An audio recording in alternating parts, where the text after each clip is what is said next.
welcome to Friday Night Conversations. Glad to be with you again.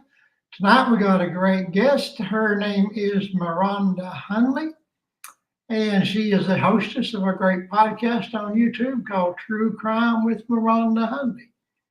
And Yes. so, hello, Miranda. Hello. I Am I apologize. saying your name right? Is it Miranda or Miranda? It's Miranda. I'm sorry. Okay. You're okay. Well, I know that you and I have talked a little bit about this. So before we get into questions, let me go ahead and give you a chance to introduce yourself and tell us a little bit about what we're going to be talking about. All right. So my name is Miranda Hundley. I started my podcast on my YouTube channel. I talk about true crime. I really was focusing on the true crime in my own personal hometown, which is Marion, Ohio. When my uncle asked me if I ever heard of the George Skates case, and I had not. So I said no, and he was like, well, look it up. Didn't really give me a whole lot of information after that. I looked it up, and I was kind of mortified. George had a pretty rough life. Yeah. From his childhood all the way to his adulthood, and then he gets framed for this murder. He gets put in this prison that busts out in a riot. He tries to put an end to it, but ends up being charged for two of the murders that happened during the prison riot, and now he is on death row. Yes, so that's the very quick rundown. We will go much more into detail. Okay. So what got you interested in true crime anyway, and why did you decide about it to start a podcast? I've been a true crime junkie my entire life. When I was real little, my grandma watched like Dateline and 2020 and all that true crime stuff that's on TV. So that's what got my interest. I started my true crime podcast because I had just had my fourth baby, and postpartum depression was kind of getting to me. So I needed a distraction and something to do just for myself. So I started this channel, and it's been so fun. I've met so many great people throughout this time. So that's what keeps me going. Yeah. So what has been your most interesting case so far?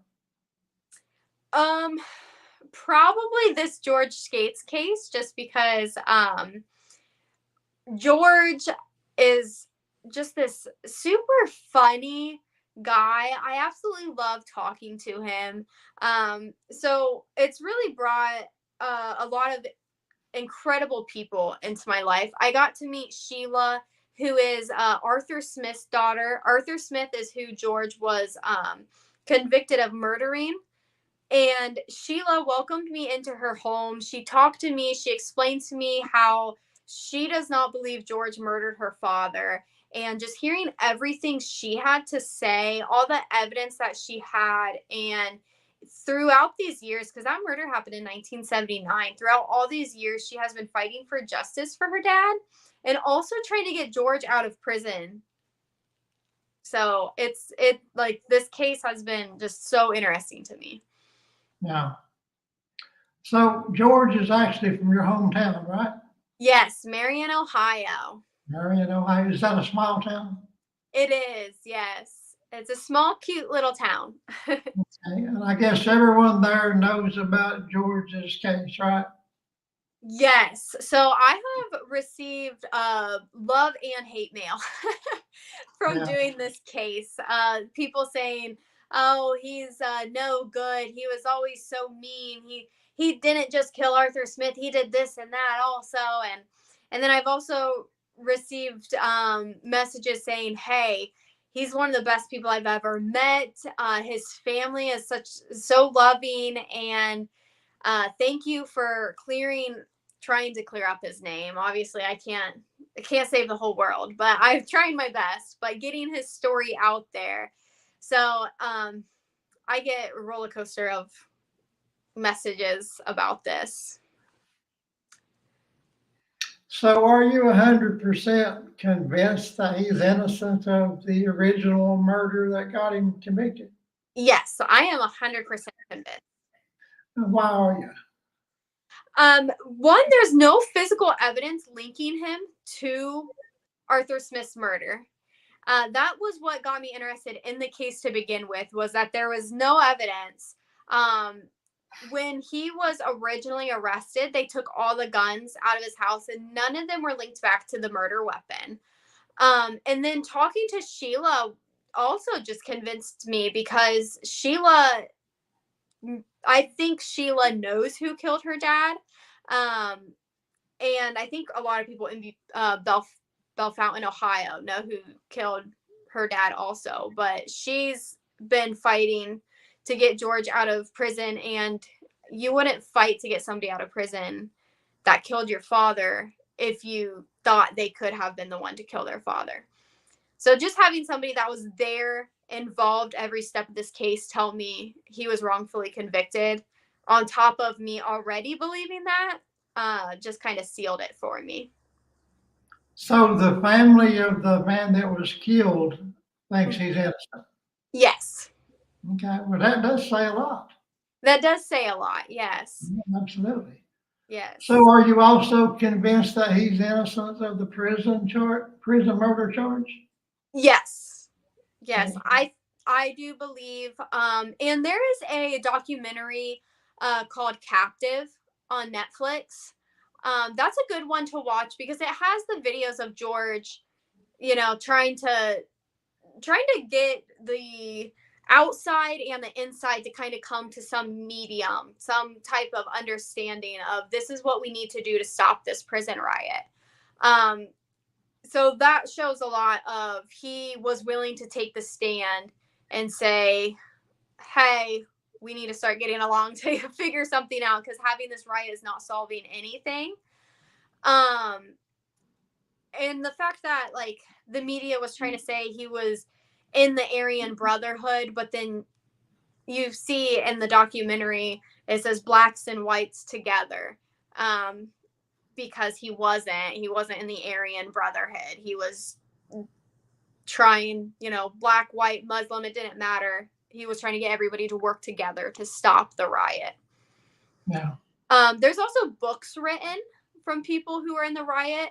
And I've had people message me over Facebook that was in the prison riot, telling me that George saved their lives.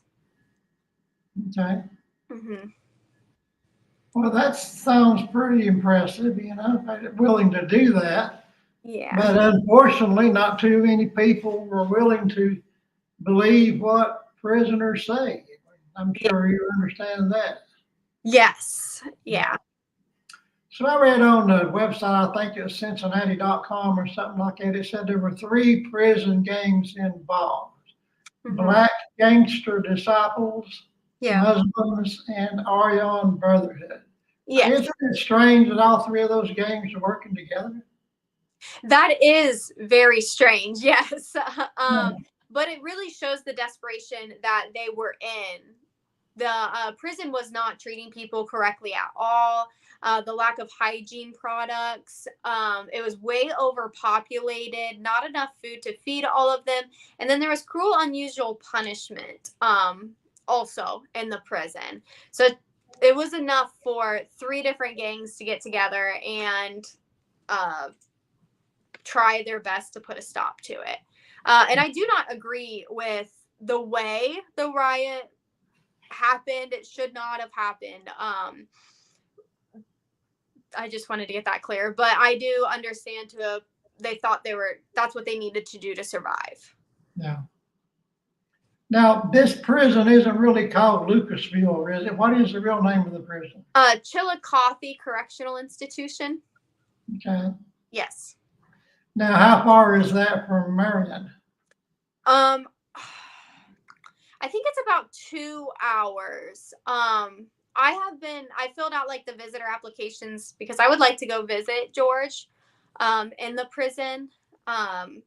So when I Google mapped it, I think it was about 2.5 to 2 hours. So you haven't visited him yet?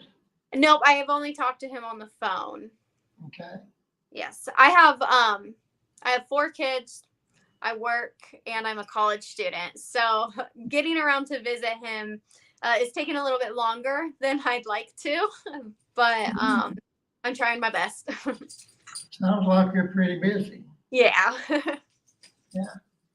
Uh, the riot started on Easter 1993, correct? Yes. Why was it started on Easter? Was there supposedly some significance to that? Yes. They knew that people didn't want to be there. The COs did not want to be there. There was going to be more call offs than normal, and that the warden would not be there at that time. Okay. And they felt they would get more attention that way then? I think it was more of people have their guard down. Yeah. Now I noticed on one of the, I think it was in George's letter, I think it was, I read something about his case. I think he tried, or maybe I seen it on your video, where he tried to get media in, but the warden wouldn't let him come in for a while or something like that. Yes, yes. It really prolonged the stay of the riot because the media, the warden, the news, the media kind of already had their perception of George and why the riot happened. They said it was gang versus gang, but as you stated earlier, it was not gang versus gang. It was gangs coming together. So Yeah. I think that they just didn't want the prison to be, I guess, their dirty laundry aired out. They didn't want the truth out. So they had a lot to hide. Yes, and that's what George wanted to say was this wasn't what you guys are seeing. This is Yeah. what it is. So George was not in any gang, correct? No. And he's still not? No. No, he doesn't socialize a whole lot in prison right now. Was he ever in any gang anywhere at any time? Not to my knowledge. With how many messages I have gotten, I have noticed that he was never involved in a gang, and nobody ever told me that they believe he was responsible for the murder of Arthur Smith. I've had people say, oh, he's killed other people, but was never able to give me a name or any newspaper clipping or anything other than that. So I chop all of that up to rumors. Yeah. So you heard something from somebody that told somebody something type thing. So nobody has ever told me they believed he killed Arthur Smith. Nobody has ever told me he was in the Aryan Brotherhood or any other gang. Okay.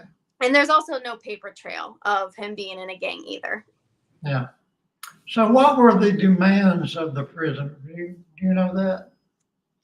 There was like 21 of them.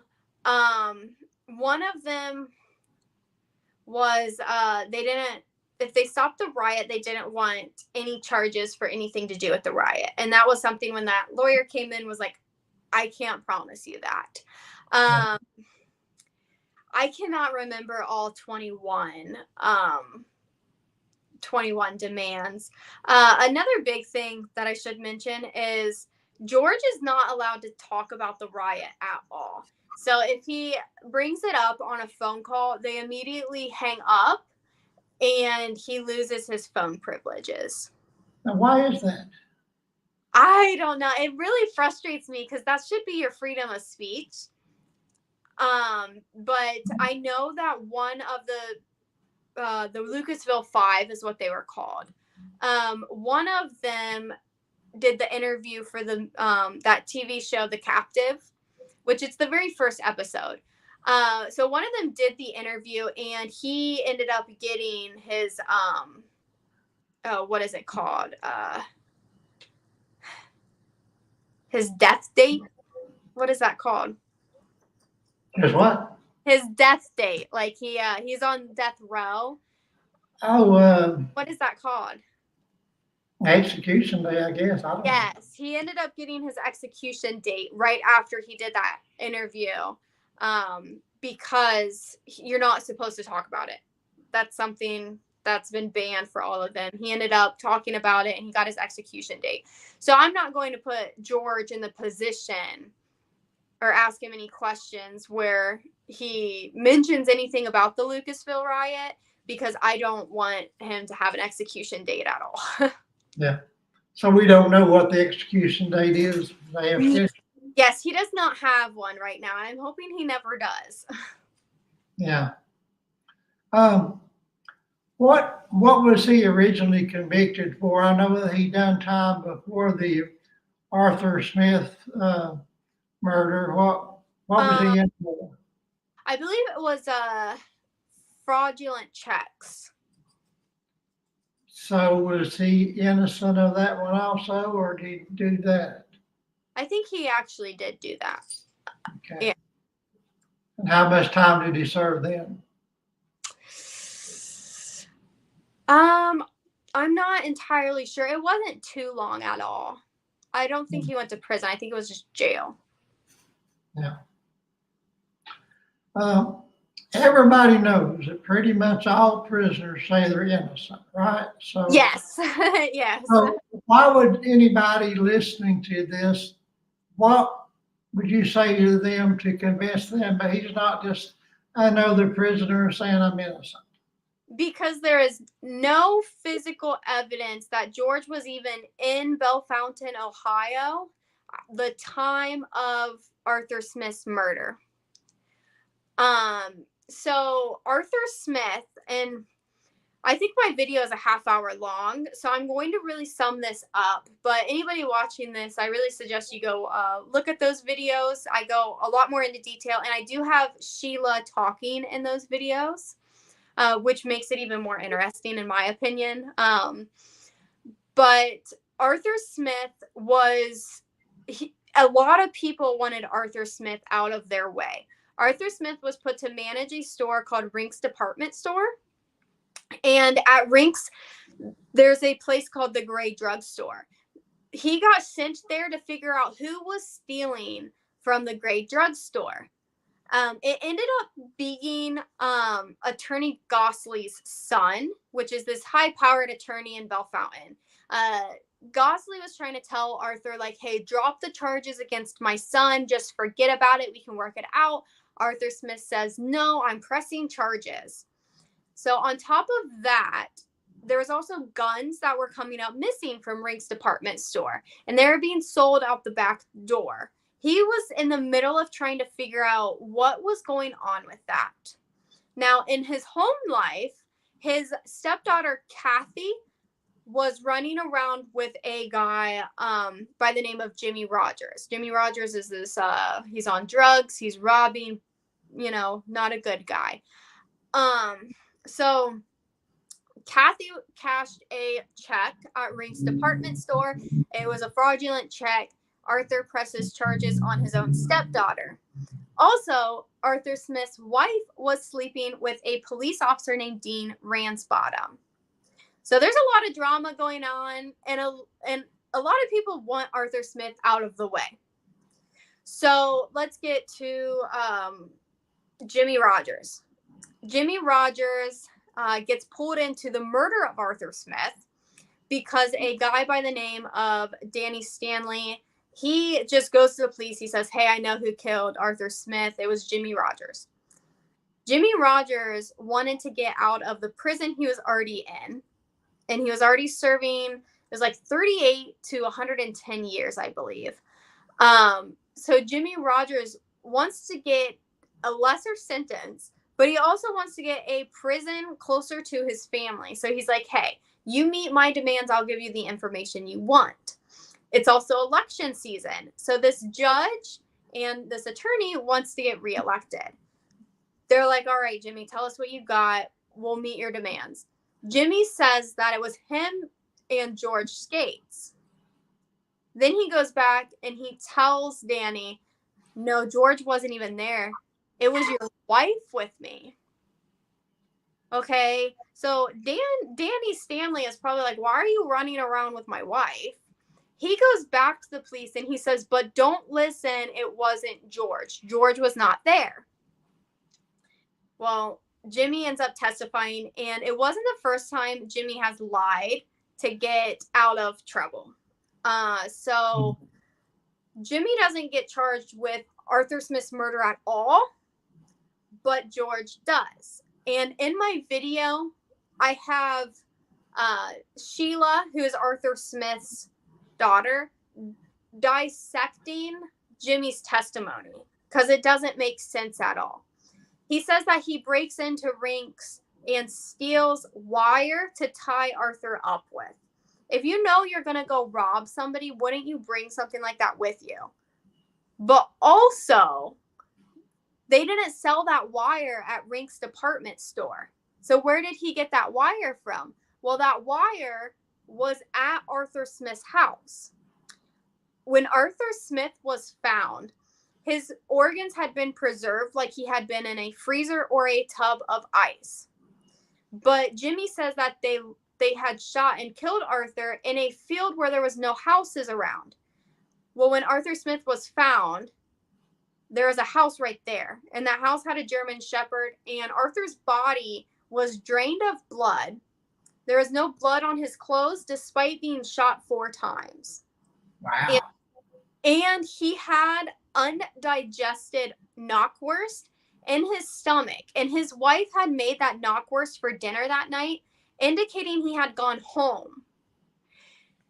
Also in the testimony, the 911 operator. So when you were locking up back then, you would call the police department, you would give your name and the time that you're locking up.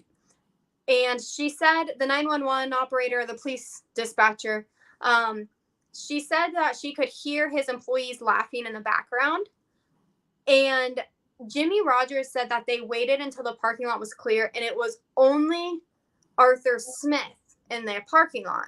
Well, there's also testimony that Arthur Smith had gotten in his car and drove away from the store that was right beside him. So obviously the parking lot was not clear when Arthur Smith had gone home that day.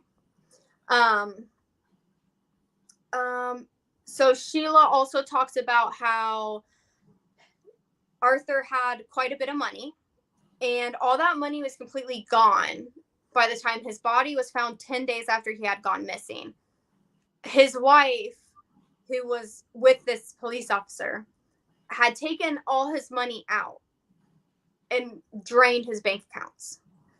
She also decided to clean the garage so she could park her car in the garage, which all the years they were together, she had never parked her car in the garage because they used it as storage. So why did she all of a sudden feel the need to park her car in the garage?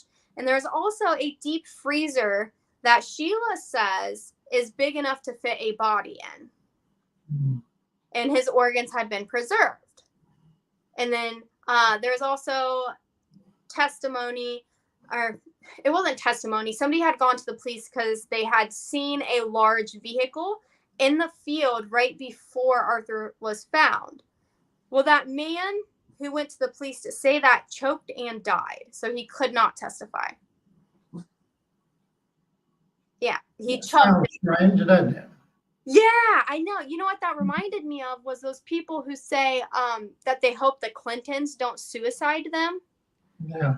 Yeah, like obviously he was murdered somehow, but they said he choked and died. Yeah. There was no blood in the field where Jimmy had said George shot Arthur. So to me, if you believe Jimmy's story, then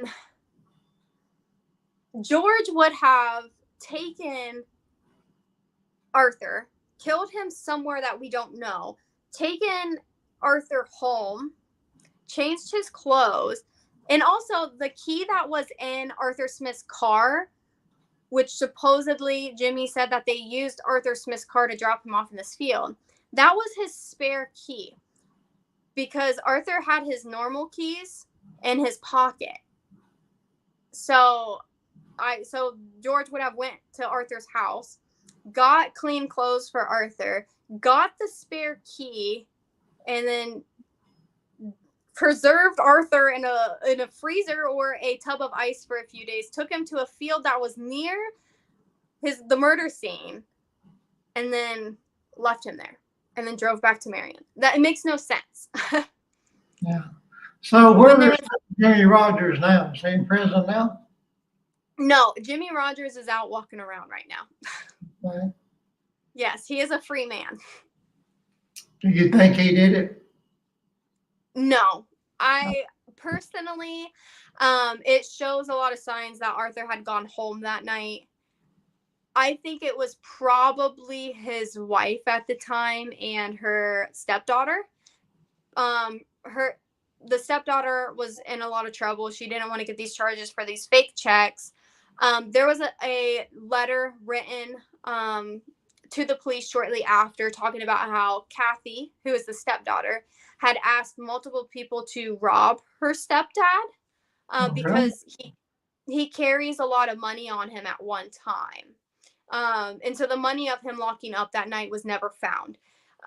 The black book he was using for the gray drugstores to keep track of where all the drugs are going, that was also missing and had never been found. And the only fingerprints in that Volkswagen that Jimmy Rogers said they drove that night, the only set of fingerprints was Kathy's. So I thought that was pretty odd too. So he was a beneficiary of his life insurance plan. What? His wife. Okay. Yes. Was she a suspect? She was not. Kathy was for a little bit. I think a big surprise for me was Kathy went missing before the trial. Nobody could find Kathy. And then in the middle of the trial, the middle of Marianne's husband's murder trial, Marianne was Arthur's wife. She goes to Germany. Why would that be a priority to go to Germany in the middle of your husband's murder trial? Yeah. And then why were the police not looking for Kathy? She was subpoenaed to testify in this trial and she was never found. Yeah, so I thought that was pretty odd. Yeah, this is a very interesting case. Yes, and the fact that it was election season and they really just wanted to have this case solved so they could get reelected really made the case so floppy. It was so bad that the prosecutors of Bellefontaine told the police, and I do have this, the little paper, I put it in my video. The prosecutors told the Marion Police Department to shoot George Skates on sight. Really? They didn't want to have the trial. And I think it's because they knew it wouldn't make sense, but somehow it did. Was George known to carry a gun? Yes, George did have guns. But he wasn't going to shoot any police officer. He's never shot at police officers before. And I do have another video up. It's a Bellefontaine case with police corruption. So this isn't the first case I have done about the Bellefontaine, Ohio police having corruption and framing. Okay. So not out of the ordinary, unfortunately. Yeah. And sometimes I feel a little sketched out talking about it because I go to Bellefontaine quite a bit, actually. Well, I appreciate you talking about it tonight. I hope it helps in some way. Yeah. Is there anything else you would like to know about the case before we wrap it up?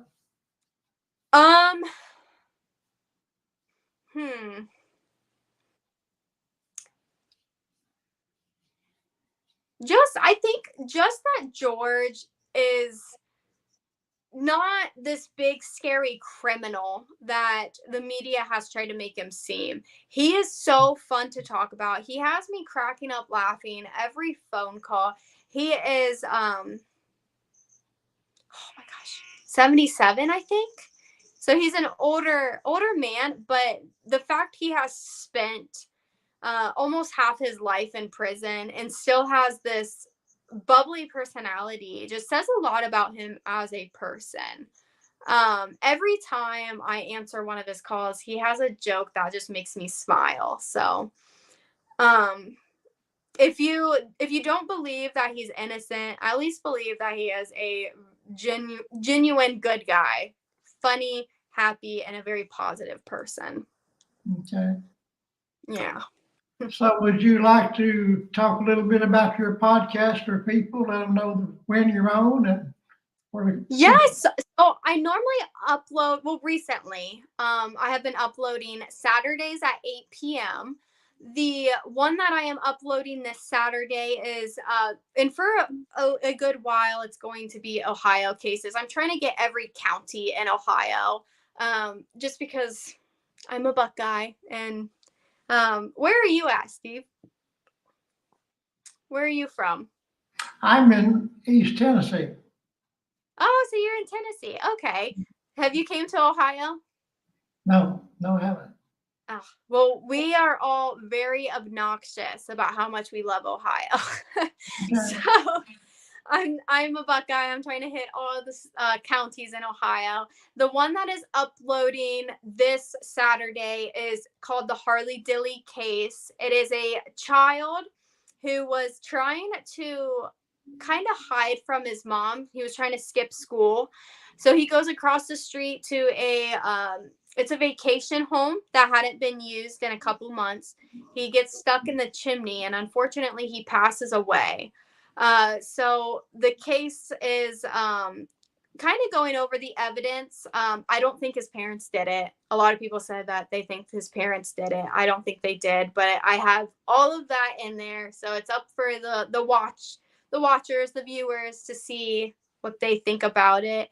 And then the Saturday after that, it's going to be a school shooter in Ohio in Chardon, Ohio. So that case is pretty infuriating to me, but so that's kind of what I'm doing on my little podcast right now. And my podcast has much better lighting than what you see right here.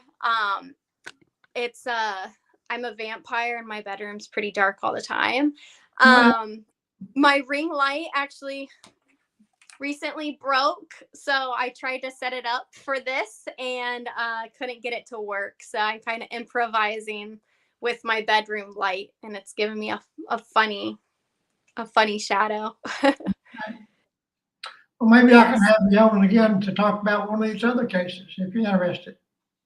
Yes. Keep up with it. Tell me if you find any of it interesting, and I can come on and talk about it. Okay. I love interviews and talking with other people instead of just staring at myself in a camera. So I've been trying to get people to come talk to me. Well, thank you again, Miranda. I really do appreciate it. I've enjoyed talking to you, and I wish you all the best, and we'll talk about another case sometimes. And tell George I wish him all the best. Yes, I will. Thank you so much. All right. Thank you. You have a great night. You too. Bye-bye. And thanks everyone for tuning in to Friday Night Conversations. Hope you enjoyed the show. Have a great weekend, and we'll catch you in the next time. God bless. Good night.